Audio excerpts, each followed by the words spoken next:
Aujourd'hui, je vous montre comment donner un look cinématique à vos vidéos et c'est parti.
Ok, donc le premier conseil que je peux vous donner, c'est d'être stable au maximum. C'est pas forcément facile, surtout si on n'a pas de stabilisateur, mais avoir une vidéo qui est facile à regarder, où on n'a pas besoin d'avoir un mal de tête en sortant, ça sera bien plus smooth et bien plus agréable. On peut aussi ne pas être stable volontairement, mais il faut savoir doser du truc, parce que si dans votre vidéo c'est un secouement de caméra continu, on va juste se lasser et on va avoir mal à la tête après votre vidéo.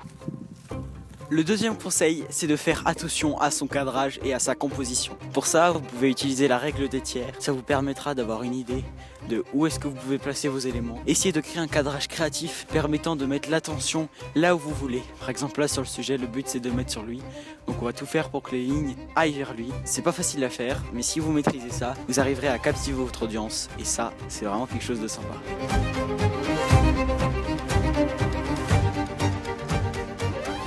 Prochaine astuce, le storytelling visuel et le storytelling narratif. Essayez de raconter une histoire dans votre vidéo, cela rendra un côté plus proche avec le spectateur et vous aurez une vidéo qui sera bien plus travaillée. Le storytelling narratif, ce sera donc le but de raconter une bonne histoire. Et n'oubliez pas non plus le storytelling visuel, faire matcher vos plans entre eux pour pas qu'il y ait de plans qui n'aillent pas ensemble, que le cerveau n'ait pas à suivre 15 000 mouvements en même temps. Essayez de faire quelque chose de fluide qui raconte une belle histoire.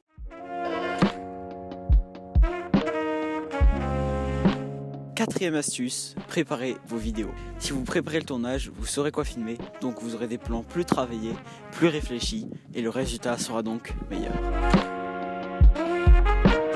Prochaine astuce, le ratio. Dans le cinéma, on utilise des ratios qui sont très serrés. Alors le mieux c'est de filmer avec des objectifs anamorphiques, mais peu de gens en ont en tout cas pour ce genre de vidéo. N'hésitez pas au montage à utiliser les ratios cinématiques et je vous montre ça tout de suite au studio. Donc je vous montre ma façon de faire sur Final Cut Pro. Donc on va déjà venir modifier le format en créant la vidéo. Ça se mettra en 4K évidemment si vous suivez ce que je vous montre. Donc on va venir mettre 3840 par 1600. Et vous allez mettre votre débit à 25 images par seconde pour avoir un rendu cinématique ou alors 30. Mais je vous conseille de ne pas dépenser les 30. Donc soit 25 soit 30 en fonction de comment vous avez filmé. On lance le projet.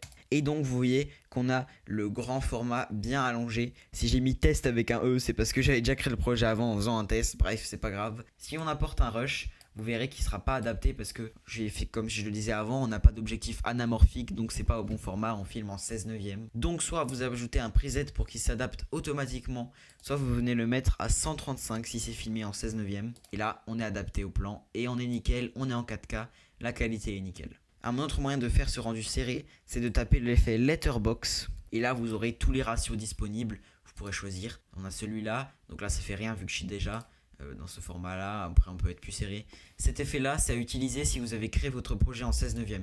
Donc moi, je ne crée pas de nouveau projet, mais c'est l'effet à utiliser si vous êtes en 16/9. Là, c'est normal que ça fasse rien. Mais vous avez plein de formats du moins serré au plus serré. Ça peut être pratique, mais je vous conseille quand même de faire le réglage du projet directement au lieu d'utiliser l'effet. Autre astuce qu'on peut utiliser au montage, c'est les LUT. On a des plugins qui le permettent, par exemple pour Final Cut Pro. Je sais pas si on peut aussi pour Premiere, le plugin Mlut de Motion VFX. Mais dans Premiere, vous avez plein de luttes disponibles. Désolé, je monte que sur Premiere et Final Cut, donc je connais pas DaVinci, mais c'est certain qu'il y a des luttes. Vous pouvez utiliser des luttes de conversion en Rec 709 pour les plans en log, mais aussi pour les plans filmés en 4K normal. Et je peux vous dire que ça ajoute une plus-value. Faut juste savoir les mettre correctement et pas utiliser quelque chose d'inadapté.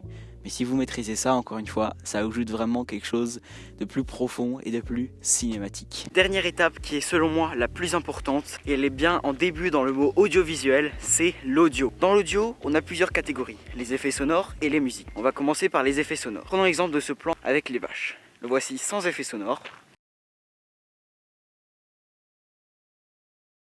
Et avec effets sonores.